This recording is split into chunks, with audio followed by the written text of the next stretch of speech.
आज का डिक्टेशन 100 शब्द प्रति मिनट रहेगा जो स्टार्ट होगा 5 सेकंड बाद।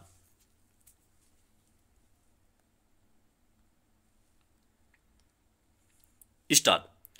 तकनीकी संसाधनों के विकास के साथ साथ उनके आपराधिक उपयोग की गलियां भी खुलती गई हैं। इन पर अंकुश लगाने की ज्यादातर कोशिशें विफल ही देखी जा रही हैं। कुछ मसले अब इतने संवेदनशील हैं कि समाज के लिए गंभीर चिंता का विषय बन चुके हैं। बाल यौवन शोषण और दुर्व्यवहार उनमें से एक है। इंटरनेट के विस्तार और हर हाथ में डिजिटल उपकरणों की पहुंच होने के बाद अब बड़े पैमाने पर ऐसी अश्लील सामग्री परोसी जाने लगी है जो बच्चों को लेकर बनाई जाती है। इस पर रोक लगाने के लिए मद्रास उच्च न्यायालय में गुहार लगाई गई थी। अदालत ने उस याचिका पर कहा था कि बाल पोर्नोग्राफी देखने और उसे डाउनलोड करके रखने को पॉक्सो कानून के अंतर्गत अपराध नहीं माना जा सकता। उसी आदेश को सर्वोच्च न्यायालय में चुनौती दी गई। अब सर्वोच्च न्यायालय ने न केवल मद्रास उच्च न्यायालय के फैसले को पलटते हुए ऐसी सामग्री को डाउनलोड करके रखना और दूसरों को भेजना पॉक्सो कानून के अंतर्गत अपराध माना है, बल्कि इस विषय में कई विस्तृत निर्देश दिए हैं।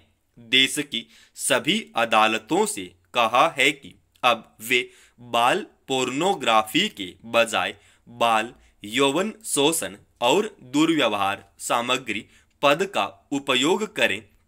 साथ ही केंद्र सरकार से कहा है कि वह पॉक्सो कानून में संशोधन कर इसे अधिक स्पष्ट और व्यापक बनाए।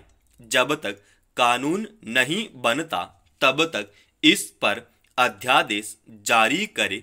बाल यौवन शोषण और दुर्व्यवहार पर अंकुश लगाने के लिए हालांकि कठोर कानून हैं, पर उनमें कुछ जगहों पर स्पष्टता न होने के कारण अश्लील सामग्री तैयार करने के लिए बच्चों का भी उपयोग किया जाता है। सर्वोच्च न्यायालय ने इसी कमजोरी को दुरुस्त करने का निर्देश दिया है। दरअसल अश्लील सामग्री का कारोबार दुनिया भर में फैला हुआ है।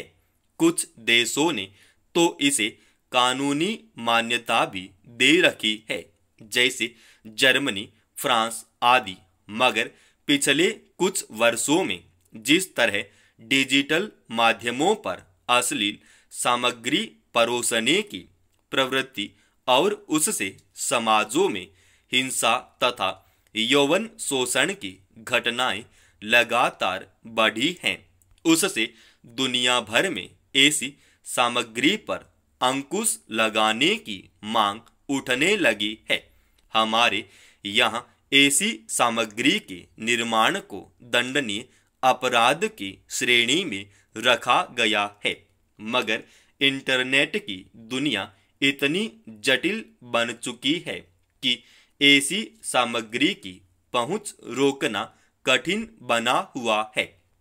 इनमें बच्चों का उपयोग रोकना बड़ी चुनौती है। सर्वोच्च न्यायालय ने केंद्र सरकार से कहा है कि यौवन शिक्षा को व्यापक रूप से लागू किया जाना चाहिए। इससे ऐसे अपराधों पर काबू पाने में काफी मदद मिल सकती है। दरअसल बहुत सारे लोग यौवन शिक्षा के नाम पर ऐसा सामग्री को उचित ठहराते देखे जाते हैं, मगर अश्लील सामग्री निर्माण के लिए जिस तरह बच्चों की तस्करी बढ़ी है और उनके साथ दुर्व्यवहार और उत्पीड़न की घटनाएं बढ़ी हैं, उससे उनके मानवाधिकारों को लेकर गंभीर चिंता पैदा हो गई है। निसंदेह इस पर अंकुश लगाने के लिए कठोर कानून की जरूरत है, मगर अश्लील सामग्री के निर्माण और उनकी पहुंच पर रोक लगाना फिर भी बड़ी चुनौती बनी रह सकती है। जिन देशों में ऐसी सामग्री बनाने पर रोक नहीं है, अश्लील सामग्री बनाने वाले उन जगहों का उपयोग करते हैं। बाल अधिकारों को लेकर व्यापक पहल की जरूरत है, जिसमें अंतर्राष्ट्रीय स्तर पर कुछ समझौतों की भी जरूरत हो सकती है। सर्वोच्च न्यायालय ने इस विषय पर गंभीरता से विचार करने का एक अवसर दिया है। समाप्त।